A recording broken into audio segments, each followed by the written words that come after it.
ನಿಮಗೆ ಗೊತ್ತು, ಬಹಳ ಜನಕ್ಕೆ ಗೊತ್ತೋ ಇಲ್ಲೋ ಗೊತ್ತಿಲ್ಲ, ಕಿವಿ ಕೇಳ್ತಿರ್ಲಿಲ್ಲ ಅವ್ರಿಗೆ. ಆದ್ರೂ ಕೂಡ ಬಹಳ ನ್ಯಾಚುರಲ್ ಆಗಿ ಆಕ್ಟ್ ಮಾಡೋರು ಅಂತ ಮಹಾನ್ ನಟ ಯಾರು ಇಲ್ಲ. ಡಾಕ್ಟರ್ ರಾಜ್ಕುಮಾರ್ ಅವ್ರಿಗೆ ಇಂಗ್ಲಿಷ್ ಹೇಳ್ಕೊಡ್ತಾ ಇದ್ರು, ವಿದ್ಯಾಭ್ಯಾಸ ಹೇಳ್ಕೊಡ್ತಾ ಇದ್ರು. ಅಂತ ಒಂದು ಮಹಾನ್ ವ್ಯಕ್ತಿ ಅವರು. ಅಂತ ಬಾಲಣ್ಣ ಮಾತಾಡೋ ರೀತಿ, ನಾನು ಅವ್ರ ಜೊತೆ ಹಲವಾರು ಚಿತ್ರ ಮಾಡಿದೆ, ದೂರತಾರೆಲ್ಲ ಮಾಡ್ತಾ ಇದ್ದೆ. ಅವ್ರಿಗೆ ಲಾಸ್ಟ್ ಅಲ್ಲಿ ಕಣ್ಣು ಸ್ವಲ್ಪ ಕಮ್ಮಿ ಕಾಣ್ತಾ ಇದೆ, ಆದ್ರೂ ಸಿನಿಮಾದಲ್ಲಿ ಪಾರ್ಟ್ ಮಾಡೋರು. ಹೆಂಗ್ ಮಾಡೋರು ಅಂದ್ರೆ, ನಿಮ್ಗೆ ಇವತ್ತು ಎಕ್ಸಾಂಪಲ್ ಹೇಳ್ತೀನಿ. ಎಲ್ಲರೂ ಮಾತಾಡೋ ಅಂದ್ರೆ ಬಾಯಿ ನೋಡಿ ಅದು ಕರೆಕ್ಟ್ ಆಗಿ ವಾಯ್ಸ್ ಕೊಡ್ಬೇಕು, ನಾವು ಡಬ್ಬಿಂಗ್ ಅಂತೀವಿ. ಅವ್ರಿಗೆ ಬಾಯಿ ನೋಡಕ್ ಆಗಲ್ಲ ಪಾಪ, ಅದಕ್ಕೆ ಅವ್ರು ಆಕ್ಟ್ ಮಾಡುವಾಗ್ಲೇ ಹುಷಾರಾಗಿರ್ತಾರೆ. ಅಲ್ಲಪ್ಪ, ನಾನ್ ಹೇಳ್ದೆ, ನನ್ನ ಮಾತಿನ ಅವ್ರಿಗೆ ಕೇಳಲಿಲ್ಲ ಕಡೆಗೆ. ಬದುಕು ಅನ್ನೋದು 4 ಜನದ ಚೆನ್ನಾಗಿರ್ಬೇಕು, ಸಂತೋಷ ಪಡ್ಬೇಕು, ಅಂತ ಬದುಕಬೇಕು. ಅದು ಬಿಟ್ಟು ಬೀದಿ ನಾಯಿಗಳ ತರ ಜಗಳ ಆಡ್ಕೊಂಡ್ರೆ ಬದುಕ ಕಾಯ್ತದೇನೆ. ಅದು ಸರಿ. ಕಪಾಳಿ ಹೊಡೆದವ್ರಿಗೆಲ್ಲ ಧನ್ಯವಾದಗಳು, ಯಾರು ಹೊಡಿಲಿಲ್ಲ ಅವ್ರಿಗೂ ಧನ್ಯವಾದಗಳು. ಆಮೇಲೆ ನೋಡೋಣ ಅಂತಾರೆ. ಆಮೇಲೆ ನಾಳೆ ಬಸ್ಸಲ್ಲಿ ಕೂತ್ಕೊಂಡೆ ಚೆನ್ನಾಗಿ ನೋಡ್ದ ಕಡೆ ಹಿಂಗ್ ಹೊಡೆದ ಜನ ಲೂಸ್ ಅಂತ. ಅದಕ್ಕೆ ಎಲ್ಲಿ ಚಪ್ಪಾಳೆ ಹೊಡಿಬೇಕು ಅಲ್ಲಿ ಹೊಡೆದ್ಬಿಡಿ, ಎಲ್ಲಿ ನಗ್ಬೇಕು ಅಲ್ಲಿ ನಗ್ಬಿಡಿ. ಯಾಕೆಂದ್ರೆ ನಗು ಎಂತದ್ದು ಅಂದ್ರೆ, ನಿಮ್ಮ ಮುಖದ ಮೇಲೆ ನಗು ಇದ್ರೆ ಎಂತದೇ ಬಟ್ಟೆ ಹಾಕಿ ನೀವು ಚೆನ್ನಾಗಿ ಕಾಣ್ತೀರಿ. ಅದೇ ರೇಷ್ಮೆ ಸೀರೆ ಎಲ್ಲ ಕಂಡಿದ್ರೆ ಚೆನ್ನಾಗಿ ಕಾಣಲ್ಲ. ಏನೇ ಡ್ರೆಸ್, ಬಿಳಿ ಪಂಚೆ, ಬಿಳಿ ಶರ್ಟ್ ಹಾಕ್ಬಿಡು ಅಂದ್ರೆ ನಮ್ಗೆ ರಾಸ ತಕೊಂಡಂಗೆ ಕಾಣ್ತೀವಿ. ಅದಕ್ಕೆ ಯಾವತ್ತೇನೆ ಇರೋ ಬಟ್ಟೆನ ಒಕ್ಕಂಡು ಹಾಕಿಡಿ. ಎಂತ ಬಟ್ಟೆ ಹಾಕ್ತೀರಿ, ಬಡವರು ಸಾಹುಕಾರರು ಯೋಚನೆ ಮಾಡ್ಬಿಡಿ. ಮುಖದ ಮೇಲೆ ಒಂದು ನಗು ಇರ್ಲಿ. ನಿಮ್ಗಿಂತ ಸಾಹುಕಾರ ಯಾರು ಇಲ್ಲ ಈ ಪ್ರಪಂಚದಲ್ಲಿ. ನಗ್ನಗ್ತಾ ಇರಿ, ಬಹಳ ಮುಖ್ಯ ಅದು ಜೀವನದಲ್ಲಿ. ನೋಡಿ, ನಮ್ಮ ಫೋಟೋಗಳೆಲ್ಲ ನಗ್ನಗ್ತಾ ಇದೆ. ಪ್ರಪಂಚದಲ್ಲಿ ನಾವು ಯಾವುದೇ ದೇವರ ಫೋಟೋ ನೋಡಿ, ಎಲ್ಲ ಲಕ್ಷ್ಮೀ ಸರಸ್ವತಿ ಎಲ್ಲ ನಗ್ನಗ್ತಾ. ಚಾಮುಂಡೇಶ್ವರಿ ನಗ್ನಗ್ತಾ ಇರ್ತಾರೆ. ರಾಕ್ಷಸನ್ ಸಂಹಾರ ಮಾಡ್ತಾ ಇರ್ತಾಳೆ, ಸಾಯೋ ರಾಕ್ಷಸನೂ ನಗ್ತಾ ಇರ್ತದೆ. ಈ ಹುಲಿನೂ ನಗ್ತಾ ಇದೆ. ಯಾಕೆ? ಆ ನಗೋ ಫೋಟೋ ಇದ್ರೆ ಮನೆಯಲ್ಲಿ ಇರ್ತಾರೆ, ಇಲ್ಲ ಅಂದ್ರೆ ತೆಗೆದಾಕ್ಬಿಡ್ತಾರೆ. ಅದಕ್ಕೆ ಫೋಟೋ ತೆಗೆಯುವಾಗ ಈ ಫೋಟೋಗ್ರಾಫರ್ ಸ್ಮೈಲ್ ಪ್ಲೀಸ್ ಅಂತಾರೆ. ಯಾಕೆ? ನಗ್ತಾ ಇದ್ರೆ ಫೋಟೋ ಇಡ್ತಾರೆ, ಇಲ್ಲ ತಾತನ ಫೋಟೋ ನೋಡಕ್ಕಾಗ ಒಳಗಾಕ್ ಬಂದ್ಬಿಡ್ತಾರೆ. ಅದಕ್ಕೆ ನಗ್ನಗ್ತಾ ಇರಿ. ಈ ನಗ್ನಗ್ತಾ ಇರಿ ಅಂದಾಗಲೇ ಕನ್ನಡ ಚಿತ್ರರಂಗದ ಫೈಟಿಂಗ್ ನಟ ನಮ್ಮ ಟೈಗರ್ ಪ್ರಭಾಕರ್ ಅವರು ಒಂದೇ ಒಂದು ಡೈಲಾಗ್ ಹೇಳೋರಿ. ಅವ್ರ ಪಿಕ್ಚರ್ ಎಲ್ಲ ಮಿಂಚ್ಬಿಡೋರು ಹಂಗೆ. ಆಮೇಲೆ ಅವ್ರು ಶಿವಾಜಿ ಗಣೇಶನ್ ಲೆವೆಲ್ ಚಿತ್ರಗಳನ್ನ ಮಾಡಿದ್ರು. ಅಂತ ಟೈಗರ್ ಪ್ರಭಾಕರ್ ಅವರು ಪುಟ್ಟದಾಗಿ ಚಿಕ್ಕದಾಗಿ ಡೈಲಾಗ್ ಹೇಳಿ ದೊಡ್ಡ ದೊಡ್ಡ ಡೈಲಾಗನ್ನು ಎಲ್ರಿಗೂ ತಿಳಿಯೋ ಹಾಗೆ ಹೇಳೋರು ಅವರೇ ನಮ್ಮ ಟೈಗರ್ ಪ್ರಭಾಕರ್. ಬೇರೆ ಭಾಷೆಯಲ್ಲಿ ಅವ್ರನ್ನ ಕನ್ನಡ ಪ್ರಭಾಕರ್ ಅಂತ ಕರೀತಿದ್ರು. ಪ್ರಭಾಕರ್ ಒಂದ್ ಮಾತ್ರ ನಿಜ, ಜೀವನದಲ್ಲಿ ಫೈಟಿಂಗ್ ಅಂದ್ರೆ ಮನುಷ್ಯನ ಸಾಯಿಸೋದಲ್ಲ. ನಿಜವಾದ ಫೈಟ್ ಅಂದ್ರೆ ಏನ್ ಗೊತ್ತಾ? ಮನುಷ್ಯನ ಉಳಿಸೋದು. ಒಬ್ಬ ಡಾಕ್ಟರ್ ಹಗಲು ರಾತ್ರಿ ಕಷ್ಟಪಡ್ತಾನೆ. ಯಾಕೆ? ಒಂದು ವ್ಯಕ್ತಿನ ಉಳಿಸೋದಕ್ಕೋಸ್ಕರ. ಅದಕ್ಕೆ ಮನುಷ್ಯನ ಪ್ರಾಣ ತೆಗೆಯುವ ಅಧಿಕಾರ ಯಾರಿಗೂ ಇಲ್ಲ, ಯಾವ ಮನುಷ್ಯನಿಗೂ ಇಲ್ಲ. ಅದಕ್ಕೆ ಮನುಷ್ಯನ ಪ್ರಾಣ ತೆಗಿಬಾರ್ದು, ಪ್ರಾಣ ದೇವರು ಕೊಟ್ಟಿರೋದು. ಆದ್ರೆ ಪ್ರಾಣ ಉಳಿಸೋ ಕೆಲಸ ಮಾಡಿದ್ರೆ ಅವನೇ ಗ್ರೇಟು. Am I right? ಧನ್ಯವಾದ. ಪ್ರಭಾಕರ್ ಜೊತೆ ಪ್ರೀತಿ ವಾತ್ಸಲ್ಯ ಹಲವಾರು ಚಿತ್ರಗಳನ್ನ ನಾನು ಆಕ್ಟ್ ಮಾಡಿದೆ ಪ್ರಭಾಕರ್ ಜೊತೆ. ಅದ್ಭುತವಾದ ವ್ಯಕ್ತಿ. ಆಮೇಲೆ ಡೈರೆಕ್ಟರ್ ಆದ್ರು ಅವರು. ಅಂತ ಇನ್ನೊಬ್ರು ಮಹಾನ್ ವ್ಯಕ್ತಿ ಇದ್ದಾರೆ. ಯಾರು ಅಂದ್ರೆ ಕನ್ನಡ ಚಿತ್ರರಂಗದಲ್ಲಿ ಶಿಸ್ತನ್ನ ಕಲಿಸು. ಅವ್ರನ್ನೊಂದು ಮಾತು ಕೇಳಿದೆ, ಈಗಲೇ ನಿಮ್ಗೆ ಯಾರು ಅಂತ ಅರ್ಥ ಆಗಿರುತ್ತೆ. ಅವ್ರನ್ನೊಂದು ಮಾತು ಕೇಳಿದೆ, ಸರ್ ನಿಮ್ಮ ಮೊದಲನೇ ಚಿತ್ರದ ಹಾಡಲ್ಲಿ ನಿಮ್ಮನ್ನ ವಿಲನ್ ಅಂತ ತೋರಿಸೋರಲ್ಲ, ನಾನು ರೋಷ ಇದೆ, ನನ್ನ 18 ವರ್ಷ ಕೋಪ ಇದೆ, ನಾನು ಹಾವಿನ ತರ ಅಂತ ಇಲ್ಲ. ಆಗ ಅವ್ರು ಹೇಳಿದ್ರು, ಪುಟ್ಟಣ್ಣ ಅವರು ನನ್ನ ಮೊದಲನೇ ಚಿತ್ರದಲ್ಲಿ ನಾನು ಏನು ಅನ್ನೋದನ್ನ ಒಂದು ಹಾಡು ಮುಖಾಂತರ ಹೇಳಿದ್ದಾರೆ ಅಂತೆ. ಅವರೇ ನಮ್ಮ ಸಾಹಸ ಸಿಂಹ ಡಾಕ್ಟರ್ ವಿಷ್ಣುವರ್ಧನ್ ಅವರ ಜೊತೆ ಹಲವಾರು ಸಿನಿಮಾ ಮಾಡಿದೆ. ಅದರಲ್ಲಿ ಏಕದಂತ, ಸಿರಿವಂತ ಇದೆಲ್ಲ ಅವರ ಕೊನೆಯಲ್ಲಿ ನಡೆದ ಚಿತ್ರಗಳಲ್ಲಿ ನಾನು ಏಕದಂತ ಅಲ್ಲಿ ಮೇನ್ ವಿಲನ್ನೇ ಮಾಡಿದ್ದೆ. ಅಂತ ನಮ್ಮ ಸಾಹಸ ಸಿಂಹ ಡಾಕ್ಟರ್ ವಿಷ್ಣುವರ್ಧನ್. ಒಂದು ಮಾತು ಮಾತ್ರ ನಿಜ, ಕನ್ನಡದ ಭಾಷೆಗಾಗ್ಲಿ, ಕರ್ನಾಟಕದ ಗಡಿಗಾಗ್ಲಿ, ಕರ್ನಾಟಕದ ನೀರಿಗಾಗ್ಲಿ ಏನಾದ್ರೂ ಹೆಚ್ಚು ಕಮ್ಮಿ ಆದ್ರೆ ಕರ್ನಾಟಕದ ಪ್ರತಿಯೊಂದು ಯುವಕನು ಒಂದು ಸಿಂಹ ಆಗ್ಬೇಕು, ಅದ್ರಲ್ಲಿ ಅನುಮಾನವೇ ಇಲ್ಲ. ಇದು ಕನ್ನಡದ ಹೊರನಟ ಡಾಕ್ಟರ್ ರಾಜ್ಕುಮಾರ್. ನನಗೆ ಕಳೆದ ವರ್ಷ ಕರ್ನಾಟಕ ರಾಜ್ಯೋತ್ಸವ ಪ್ರಶಸ್ತಿ, ಜೀವಮಾನದ ಸಾಧನೆಗಿರೋ ಪ್ರಶಸ್ತಿ ಸಿದ್ದರಾಮಯ್ಯನು ಅವರು ಕೊಟ್ಟರು, ರಾಜ್ಯ ಪ್ರಶಸ್ತಿ. ಆಗ ಅವ್ರು ಹೇಳಿದ್ರು, ಅಲ್ಲ ಸಿದ್ದರಾಮಯ್ಯ ಅವರು ಹೇಳಿದ್ರು, ನಿಮ್ಗೆಲ್ಲೂ ಪ್ರಶಸ್ತಿ ಬಂದಿಲ್ಲ ಅಂತ ನಮ್ಗೇನಾದ್ರು ಯಾವತ್ತೂ ಕೊಡ್ಬೇಕಾಗಿತ್ತು, ಕೊಟ್ರಲ್ಲ ಒಳ್ಳೇದಾಯ್ತು ನಮ್ಮ ಸಿದ್ದರಾಮಯ್ಯ ಕೊಟ್ಟರು. ಆದ್ರೆ ಯಾಕಿದು ಅಂದ್ರೆ ಅವಾಗ ಯಾಕೆ ಅವರೆಲ್ಲ ತೀರ್ಮಾನ ಮಾಡಿದ್ರು ಅಂದ್ರೆ ಡಾಕ್ಟರ್ ರಾಜ್ಕುಮಾರ್ ಅವ್ರ ಜೊತೆ ಹಲವಾರು ಕಾರ್ಯಕ್ರಮಗಳು, ವೇದಿಕೆಯ ಕಾರ್ಯಕ್ರಮಗಳನ್ನು ಕೊಡ್ತೀವಿ. ಡಾಕ್ಟರ್ ರಾಜ್ಕುಮಾರ್ ಅವರೇ ನಾನು ಕರ್ಕೊಂಡು ಹೋಗಿದ್ದಾರೆ ಹಲವಾರು ಕಾರ್ಯಕ್ರಮಗಳಿಗೆ. ಅಂತಹ ಪದ್ಮಭೂಷಣ ಸ್ವಲ್ಪ ವಾಲ್ಯೂಮ್, ಪದ್ಮಭೂಷಣ ವರ ನಟ ಡಾಕ್ಟರ್ ರಾಜ್ಕುಮಾರ್ ಎಷ್ಟೋ ವರ್ಷಗಳ ಜನ್ಮಗಳು ನಾನು ಬಂದ ಅಂತ ಕಾಣುತ್ತೆ. ತಮ್ಮನ್ನೆಲ್ಲ ನೋಡುವಂತ ಸೌಭಾಗ್ಯನ ಕೊಟ್ಟಿದ್ದಾನ ದೇವರು. ನಾನು ಆಗಾಗ ದೇವರಲ್ಲಿ ಬೇಡ್ಕೊಳ್ಳೋದು ಇಷ್ಟೇ, ಮತ್ತೆ ಜನ್ಮ ಅಂತ ಏನಾದ್ರೂ ಇದ್ರು ಕರ್ನಾಟಕದಲ್ಲಿ ಕೊಡ್ಲಿ ಅಥವಾ ತಮ್ಮಗಳ ಮನೆಯಲ್ಲಿ ಕೊಡ್ಲಿ ಅಂತ. ಯಾಕೆಂದ್ರೆ ಇವತ್ತಿನ ದಿವಸ ಸಾದರಹಳ್ಳಿ, ಇದು ಸಾದರಹಳ್ಳಿ ಅಲ್ಲ, ಸಾಧನದ ಸ್ವರ್ಗ ಇದು. ಯಾಕೆಂದ್ರೆ ಎಲ್ಲಿ ದೇವರುಗಳ ವಾಸ ಆಗಿದ್ದಾರೆ ಅದೇ ಸ್ವರ್ಗ ಅಂತಾರೆ. ದೇವರುಗಳನ್ನೇ ಇಲ್ಲಿ ವಾಸ ಮಾಡಿಸಿದ್ದೀರಿ ಅಂದಮೇಲೆ ಮುಂದಿನ ಪೀಳಿಗೆ ನೋಡುತ್ತೆ ನಿಮ್ಮನ್ನ. ಏನ್ ಮಾಡ್ತಾ ಇದ್ದೀರಿ ನೀವು, ಏನ್ ಮಾಡಿದ್ದೀರಿ?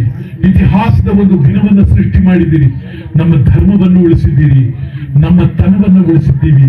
ನಮ್ಮ ಕರ್ನಾಟಕದ ಒಂದು ಇತಿಹಾಸದಲ್ಲಿ ದೇವಸ್ಥಾನ ಅಂದಾಗ ಇದು ಹಿಂಗಿರ್ಬೇಕಪ್ಪ, ಕಾರ್ಯಕ್ರಮ ಹಿಂಗಿರ್ಬೇಕು ಅಂತ ಹೇಳಿ ನೀವು ಹಿರಿಯರೆಲ್ಲ ಸೇರಿ ಮಾಡಿದಿರಲ್ಲ. ಅದಕ್ಕೆ ಹೇಳೋದು, ಇದಕ್ಕೆ ದೊಡ್ಡವರಿರೋ ಮನೆ ಮನೆ ಅನ್ನೋದು ಅಲ್ವಾ? ಇವತ್ತಿನ ದಿವಸ ಇಷ್ಟೆಲ್ಲ ಮಾತಾಡ್ಬೇಕಾದ್ರೆ ಎಲ್ಲಾದ್ರಪ್ಪ ನಮ್ಮ ರಾಜ್ಕುಮಾರ್ ಅಂತ ನೀವು ಯೋಚನೆ ಮಾಡಬಹುದು. ನಿಮ್ಮ ರಾಜ್ಕುಮಾರ ಇಲ್ಲೇ 6 ಕೋಟಿ ಅಭಿಮಾನಿ ದೇವರುಗಳಲ್ಲಿ ಇದ್ದಾರೋ ಅದಕ್ಕಿಂತ ದೊಡ್ಡ ಸ್ವರ್ಗ ಇನ್ಯಾವುದಿದೆ ಅಲ್ವೇ? ಈ ದಾದಾ ಸಾಹೇಬ್ ಫಾಲ್ಕೆ ಕರ್ನಾಟಕ ರತ್ನ, ಇದೆಲ್ಲಕ್ಕಿಂತ ಬಹಳ ದೊಡ್ಡ ಪ್ರಶಸ್ತಿ ಇದೆ ನನಗೆ, ಬಹಳ ದೊಡ್ಡ ಪ್ರಶಸ್ತಿ. ಅದು ಯಾವುದು ಅಂದ್ರೆ ನಿಮಗೆ ಹೃದಯದಲ್ಲಿ ನನಗೆ ಒಂದು ಜಾಗ ಕೊಟ್ಟಿದ್ದೀರಲ್ಲ. ಎಷ್ಟು ಜನ್ಮ ಎತ್ತಿದ್ರು ಅರುಣ ತೀರ್ಸೋಕೆ ಆಗೋದಿಲ್ಲ ಅಂತ ಹೇಳ್ತಾ ಒಂದು ಮಾತಿದೆ. ಈ ಮಗ ಅಪ್ಪನ ಮೀರಿಸ್ಬೇಕಂತೆ, ಶಿಷ್ಯ ಗುರುಗಳನ್ನು ಮೀರಿಸ್ಬೇಕಂತೆ. ಮಗ ಅಪ್ಪನ ಮೀರಿಸ್ಬೇಕು ಅಲ್ಲ, ಮೀರಿಸಿಸ್ಬಿಟ್ರಲ್ಲಪ್ಪ ನೀವೆಲ್ಲ ಸೇರಿ. ಅಪ್ಪನ ಯಾವ ಜಾಗದಲ್ಲಿ, ನಕ್ಷತ್ರದ ಜಾಗದಲ್ಲಿ ಇಟ್ಬಿಟ್ರಿ. ನೀವು ಕಲಿಸಿದ ಪಾಠ ಅವನಿಗೆ, ನಾನು ಕಲಿಸಿದ ಪಾಠ ಅಲ್ಲ. ಕನ್ನಡಿಗರು ಅವನಿಗೆ ಪಾಠ ಕಲಿಸಿದ್ರು, ದಾನ ಧರ್ಮದ ಬಗ್ಗೆ, ನಡವಳಿಕೆ ಬಗ್ಗೆ. ಅದನ್ನ ಕನ್ನಡಿಗರಿಗೆ ಕೇಳಬೇಕು, ಅವರೇ ಕಾರಣ ಹೊರತು ಅಪ್ಪನಾಗಿ ನಾನಲ್ಲ ಅಂತ ಒಂದು ಕಂದನ ಕನ್ನಡ ತಾಯಿ ಈ ಪ್ರಪಂಚಕ್ಕೆ ಕೊಟ್ಟರಲ್ಲ ಅಂತ ಸಂತೋಷ ಪಡಬೇಕು ಅಷ್ಟೇ. ಧನ್ಯವಾದ.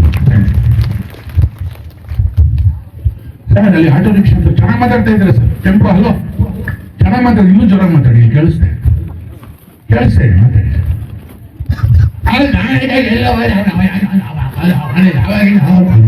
ಇಲ್ಲಿವರೆಗೂ ಕೇಳಿಸ್ತೆ, ಇನ್ನೂ ಮಾತಾಡಿ ಸರ್. ಇಲ್ಲೇ ಬಂದು ಮಾತಾಡಿ, ಸ್ವಲ್ಪ ಕೇಳಿಸ್ಬಿಡ್ತೀನಿ ನೋಡಿ. ಹೆಂಗೈತಾ ಜಗಳ ಅಂತ? ಜಗಳ ಅಲ್ಲ, ಪ್ರೀತಿ ವಿಶ್ವಾಸ. ಬಟ್ ಕೆಲವರು ಸ್ವಲ್ಪ ಪ್ರೀತಿ ವಿಶ್ವಾಸ ಜಾಸ್ತಿ ಆಗ್ಬಿಟ್ಟಿರ್ತೇವೆ ಅಂತವ್ರು ಇರ್ತಾರೆ. ಇವ್ರು ಆಗಲ್ಲ. ಕನ್ನಡ ನಾಡಿನಲ್ಲಿ ನಟರ ಧ್ವನಿಗಳನ್ನು ಹೇಳಬೇಕಾದ್ರೆ, ಕೆಲವು ಧ್ವನಿಗಳನ್ನು ಮಾಡಬೇಕಾದ್ರೆ ಅವ್ರ ಬಗ್ಗೆ ಹೇಳಬೇಕಾಗುತ್ತೆ. ಯಾರು ಅಂದ್ರೆ ಹೃದಯ ಬಿಚ್ಚಿ ಮಾತಾಡೋ ರಬಲ್ ಸ್ಟಾರ್ ಅಂಬರೀಷ್. ಅಂಬರೀಷ್ ಅವ್ರ ಬಗ್ಗೆ ಒಂದು ಮಾತು ಹೇಳ್ಬಿಟ್ಟು ನಾನು ಅಂಬರೀಷ್ ಅವ್ರ ಧ್ವನಿ ಮಾಡ್ತೀನಿ. ಯಾಕೆಂದ್ರೆ ಒಂದು ಗಂಡ ಹೆಂಡತಿ ಬಂದ್ರು ಬಹಳ ವರ್ಷಗಳ ಹಿಂದೆ ಅಂಬರೀಷ್ ಅವ್ರ ಹತ್ರ. ಇಲ್ಲ ಪಾಪ ಒಂದು ಚಡ್ಡಿ ಓದ್ರ ಹಾಕಲಿಲ್ಲ, ಹಂಗೆ ಹಾಕೊಂಡ್ಬಂದ್ಬಿಟ್ಟು ಏನೋ ಒಳಗಡೆ ಸೇರ್ಕೊಂಡ್ಬಿಟ್ಟು ಅದ್ರ ತಾಪತ್ರೆ ಅವನನ್ನು ಆಡಿಸ್ತಾ ಇದೆ. ಕೂತ್ಕೊಳ್ಳಪ್ಪ, ಚಡ್ಡಿ ನಾಳೆಯಿಂದ ಒದ್ರಕೊಂಡು ಹಾಕೊಂಬವು. ಬಹಳ ವರ್ಷಗಳ ಹಿಂದೆ ಅಂಬರೀಷ್ ಅವರು ಟಾಪ್ ಸಿನಿಮಾ ಮಾಡುವಾಗ ಗಂಡ ಹೆಂಡತಿ ಇಬ್ರು ಬಂದ್ಬಿಟ್ಟು ಕಾಲಿಗೆ ನಮಸ್ಕಾರ ಮಾಡಿ ಹೋಗ್ತಾ ಇದ್ರು. ಯಾಕಮ್ಮ ಅಂದ್ರೆ ಅಳ್ತ್ಕೊಂಡು ಹೋಗ್ತಾ ಇದ್ರು, ನಾವಿಬ್ರು ಇವತ್ತು ಆತ್ಮಹತ್ಯೆ ಮಾಡ್ಕೋತೀವಿ, ನಮ್ಮಿಬ್ಬರಿಗೂ ಕ್ಯಾನ್ಸರ್ ಬಂದ್ಬಿಟ್ಟಿದೆ, ನಾವು ಸಾಯ್ತಾ ಇದ್ದೀವಿ ಅಣ್ಣ, ನಮಗೊಂದು ಆಸೆ, ಹೋಗೋದ್ರೊಳಗೆ ನಿಮ್ ಮುಖ ನೋಡ್ಕೊಂಡು ಹೋಗ್ಬೇಕು. ಕೇಳಿದ್ರು ಏನು ಅಂತ. 30 ಲಕ್ಷ ಬೇಕಂತೆ ಆಗಿನ ಕಾಲಕ್ಕೆ. ಅಂಬರೀಷ್ 30 ಲಕ್ಷ ಇಲ್ಲಿ ಒಂದು 28 ಲಕ್ಷ 26 ಲಕ್ಷ ಇಟ್ಟಿದ್ರು. ಏನಕ್ಕೆ ಇದ್ರೆ ಮನೆ ಕಟ್ಟಬೇಕು ಸ್ವಂತ ಒಂದು ಅಂತ ಕೂಡಿ ಇಟ್ಟಿದ್ರು ಎಲ್ಲರೂ ಹೇಳಿ. ಆ ಗಂಡ ಹೆಂಡತಿನ ಕರೆದು ಅಷ್ಟು ದುಡ್ಡು ಕೊಟ್ಟು ಒಂದು 3-4 ಲಕ್ಷ ಸಾಲ ಮಾಡಿ ಅವ್ರಿಗೆ ಹೋಗ್ಬಿಟ್ಟು ಹೋದ್ ಆಪರೇಷನ್ ಮಾಡಿಸ್ಕೊಂಡ್ ಬನ್ನಿ ಅಂತ ಕಳ್ಸಿದ್ರು. ಗಂಡ ಹೆಂಡತಿ ಹೋದ್ರು. ಸ್ವಲ್ಪ ದಿನ ಆದ್ಮೇಲೆ ಅವ್ರ ಮ್ಯಾನೇಜರ್ ಹೇಳ್ದ, ಅಣ್ಣ ಎಂತ ಕೆಲಸ ಮಾಡಿದೆ ನೀವು, ಯಾಕೆ ಹೋಗಿ ಆ ಗಂಡ ಹೆಂಡತಿಗೆ ದುಡ್ಡು ಕೊಟ್ರಲ್ಲ, ಅವ್ನ್ ಕ್ಯಾನ್ಸರ್ ಇಲ್ಲ ಏನೂ ಇಲ್ಲ, ಆರಾಮಾಗಿ ಅಂಗಡಿ ಇಟ್ಕೊಂಡು ವ್ಯಾಪಾರ ಮಾಡ್ತಾವ್ರು ನಿಮ್ ದುಡ್ಡಲ್ಲಿ ಅಂತ. ಬೇರೆಯವ್ರು ಆದ್ರೆ ಹೋಗಿ ಹೊಡೆದಿರೋರು, ಪೊಲೀಸ್ ಕೇಸ್ ಮಾಡಿರೋರು, ಇಲ್ಲ ಬೇರೆ ಗುಂಡಾಗಳನ್ನ ಕರ್ಸಿ ಎಳ್ಸ್ಕೊಂಡ್ ಬಂದಿರೋರು. ಆದ್ರೆ ಅಂಬರೀಷ್ ಏನದು, ಅದಕ್ಕಿಂತ ಸಂತೋಷದ ವಿಷಯ ಇನ್ನೇನಿದೆ? ಅವ್ರು ಕ್ಯಾನ್ಸರ್ ಇಲ್ವಲ್ಲ, ಅದೊಂದು ಸಂತೋಷದ ವಿಷಯ. ನನ್ ದುಡ್ಡನ್ನ ಬದುಕು ಕಟ್ಕೊಂಡ್ರಲ್ಲ, ಇದಕ್ಕಿಂತ ಸಂತೋಷ ಇನ್ನೇನಿದೆ ಬಿಡಯ್ಯ ಅಂದ್ರು. ಅದು ನಮ್ಮ ಕಲಿಯುಗ ಕಾರಣ ರೆಬಲ್ ಸ್ಟಾರ್ ಅಂಬರೀಷ್ ಅವರ ಧ್ವನಿಯನ್ನು ತಗೊಂಡು ಹೇಳ್ತಾ ಇದ್ದೀವಿ ಅಂಬರೀಷ್. ಆದ್ರೆ ಈ ದೇಶ ನಮ್ಮದು, ಈ ಜನ ನಮ್ಮವರು ಅಂದಮೇಲೆ ನಡೀತಾರಲ್ಲ ನಮ್ಮವರಿಂದಲೇ. ನಮ್ಮವ್ರನ್ನ ಚೆನ್ನಾಗಿ ನೋಡ್ಕೋಬೇಕು, ಆಗ್ಲೇ ಈ ದೇಶ ಬುದ್ಧರಾಗೋದು. ರಾಜಕೀಯ ಆಗಿರ್ಲಿ, ಸಿನಿಮಾ ಆಗಿರ್ಲಿ, ಜನಗಳನ್ನ ಚೆನ್ನಾಗಿ ನೋಡ್ಕೊಂಡ್ರೆ ಅವರು ನಮ್ಮನ್ನು ಚೆನ್ನಾಗಿ ನೋಡ್ಕೊತಾರೆ. Yes, thank you. ಇದು ರೆಬಲ್ ಸ್ಟಾರ್ ಅಂಬರೀಷ್. ಕೆಲವ್ರನ್ನ ಮಿಮಿಕ್ರಿ ಮಾಡಕ್ ಆಗದೇ ಇಲ್ಲ ಅಂತಾರೆ, ಅಂತವ್ರನ್ನೆಲ್ಲ ನಾನು ಟ್ರೈ ಮಾಡಿದ್ದೀನಿ. ಹೆಚ್ಚು ಕಮ್ಮಿ 142 ಜನ ಹಿಂದಿ ಸೇರಿಸಿ, ಮಲಯಾಳಂ, ತಮಿಳ್ ಸೇರಿಸಿ ಎಲ್ಲ ಮಾಡ್ತೀನಿ. ಅದನ್ನ ನಾನು ಕನ್ನಡದಲ್ಲೇ ಕಾರ್ಯಕ್ರಮ ಕೊಡೋದು. ಅದರಿಂದ ನಮ್ಮ ಕನ್ನಡದ ಧ್ವನಿಗಳಲ್ಲಿ ಕೆಲವು ಧ್ವನಿ ಮಿಮಿಕ್ರಿ ಮಾಡಕ್ ಆಗಲ್ಲ ಅಂತ. ಯಾರು ಅಂದ್ರೆ ಆದರ್ಶ ದಂಪತಿಗಳು ನಡೆಸ್ಕೊಡೋ ಪ್ರಣಯ ರಾಜ ಶ್ರೀನಾಥ್ ಅವರ ಧ್ವನಿ ತಮ್ಮ ಮುಂದೆ ಇಡ್ತಾ ಇದ್ದೀನಿ. ಶ್ರೀನಾಥ್ ಆದರ್ಶ ದಂಪತಿಗಳು ಹಲವಾರು ಚಿತ್ರ, ಇವತ್ತು ನಮ್ಮ ಒಂದು ಹೀರೋ ಬದುಕಿದ್ದಾರೆ ಅಂದ್ರೆ ಅದರಲ್ಲೊಬ್ರು ಶ್ರೀನಾಥ್. ಇದು ಬರೀ ವಾಯ್ಸ್ ಮಾಡೋದಲ್ಲ, ಮುಖ, ಬಾಡಿ ಲ್ಯಾಂಗ್ವೇಜ್ ಎಲ್ಲ ಮಾಡಿದ್ರೆ ಹೇಗಿರುತ್ತೆ. ಪ್ರಣಯ ರಾಜ ಶ್ರೀನಾಥ್. ಒಂದ್ ಮಾತ್ರ ನಿಜ, ಜೀವನದಲ್ಲಿ ಏನೇ ಸಾಧನೆ ಮಾಡಬಹುದು, ಆದ್ರೆ ಮದುವೆ ಆಗೋದೇ ದೊಡ್ಡ ಕಷ್ಟ. ಮದುವೆ ಆದ್ಮೇಲೆ ಜೊತೆಲಿ ಉಳ್ಕೊತೀವಲ್ಲ, ಅದು ಇನ್ನೂ ಕಷ್ಟಮ. ಹೌದ್ನ, ಏನು ಮಾಡಲ್ಲ ಬಾಕಂದ. ಅದಕ್ಕೆ ಗಂಡ ಹೆಂಡತಿ ಇಬ್ರು ಕೂತಿದ್ದಾರೆ, ಬಹಳ ಹೊತ್ತಿಂದ ಒಬ್ಬರ ಮುಖ ನೋಡ್ಕೊಂಡು ಒಬ್ರು ನಗ್ತಾನೆ ಇದ್ದಾರೆ. ಅನುಮಾನ ಪಡಿ, ಅವ್ರ ಗಂಡ ಹೆಂಡತಿ ಅಲ್ಲ. ಆಗಾಗ ಜಗಳ ಆಡಿದ್ರೆ ಮಾತ್ರ ಗಂಡ ಹೆಂಡತಿ. ಸಂಸಾರ ಅಂದ್ರೆ ಹಾಗೆ ರೀ.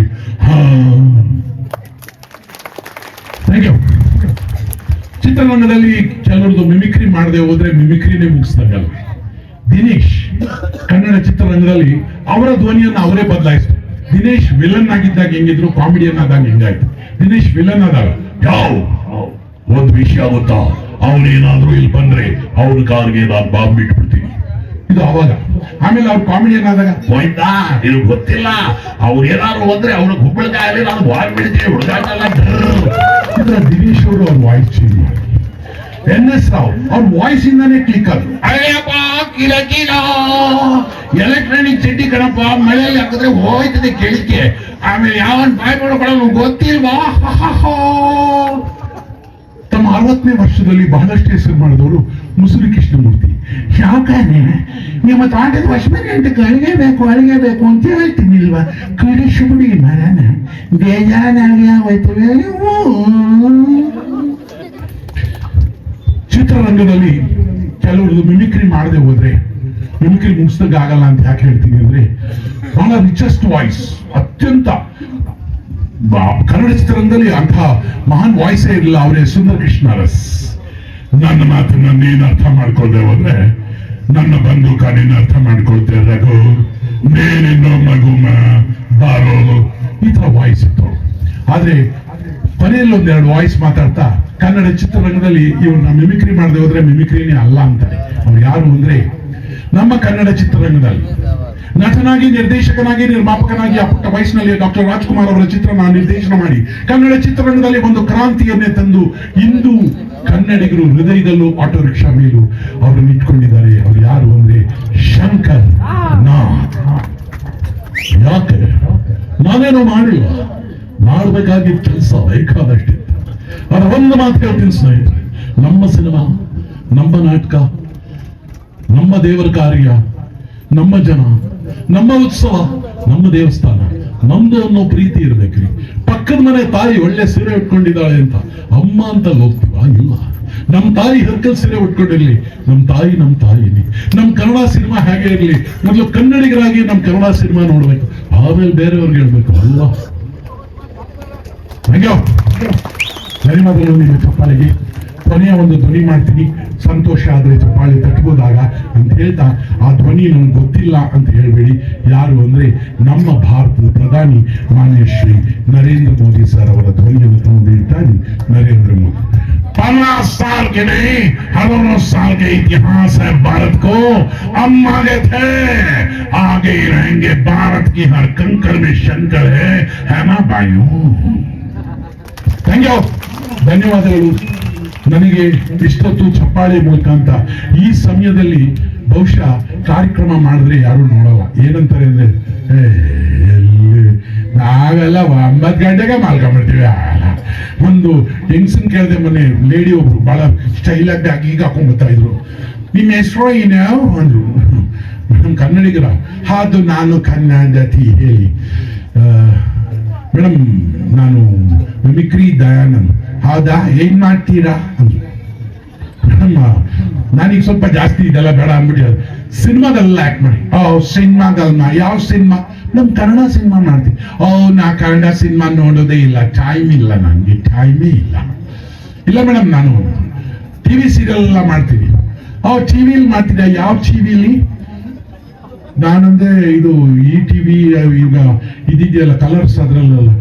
ಇಲ್ಲ, ನಮ್ಮನೇಲಿ ಸೋನಿ ಇರೋದು. ನನ್ಗೆ ಚಾನಲ್ ಯಾವುದು ಅಂತಾನೆ ಗೊತ್ತಿಲ್ಲ. ಏನಕ್ಕೆ? ಟೈಮ್ ಇಲ್ಲ, ನಾವ್ ಯಾವ್ದನ್ನು ನೋಡಲ್ಲ. ಇಲ್ಲ ಡ್ರಾಮಾ ಶೋ ಎಲ್ಲ ನಾವೆಲ್ಲೂ ಹೋಗಲ್ಲ, ನಮ್ಗೆ ಟೈಮೇ ಇಲ್ಲ. ಟೈಮೇ ಇಲ್ವಾ? ಮದುವೆಗೆ ಎಷ್ಟು ವರ್ಷ ಆಯ್ತಮ್ಮ? 3 ವರ್ಷ ಆಯ್ತು. ಎಷ್ಟು ಜನ ಮಕ್ಕಳು? 3 ಜನ ಮಕ್ಕಳು. ಇನ್ನೆಲ್ಲಿರುತ್ತೆ ಟೈಮ್? ಅದಕ್ಕೆ ಹೇಳೋದು, ಜೀವನದಲ್ಲಿ ಟೈಮ್ ಬೇಕು ಅಂದ್ರೆ ಈ ತರ ನಿಮ್ಮಿಂದ ಕಲಿಬೇಕು. ಏನು ಅಂದ್ರೆ ಎಷ್ಟೊತ್ತಾದ್ರೂ ಆಗ್ಲಿ ನಾವು ಕೂತ್ಕೊಳ್ತೀವಿ, ಕಾರ್ಯಕ್ರಮ ನೋಡ್ತೀವಿ ಅಂತಲ್ಲ, ಅದಕ್ಕೆ ಟೈಮ್ ಇದೆ ರೀ. ಕನ್ನಡಕ್ಕೋಸ್ಕರ ಸ್ವಲ್ಪ ಸಮಯ ಕೊಡಿ ಅಂತ ಹೇಳ್ತಾ ನಿಮ್ಮೆಲ್ಲರಿಗೂ ನಮಸ್ಕಾರ, ಧನ್ಯವಾದಗಳು. ಈಗ ಮತ್ತೆ ರಿಚರ್ಡ್ ಲೋರಿಸ್. ಎಲ್ರಿಗೂ ನಮಸ್ಕಾರ. ನಮ್ಮ ಕನ್ನಡ ಸ್ಟುಡಿಯೋ ದಯವಿಟ್ಟು ಫಾಲೋ ಮಾಡಿ, ಶೇರ್ ಮಾಡಿ, ಕಮೆಂಟ್ ಹಾಕಿ.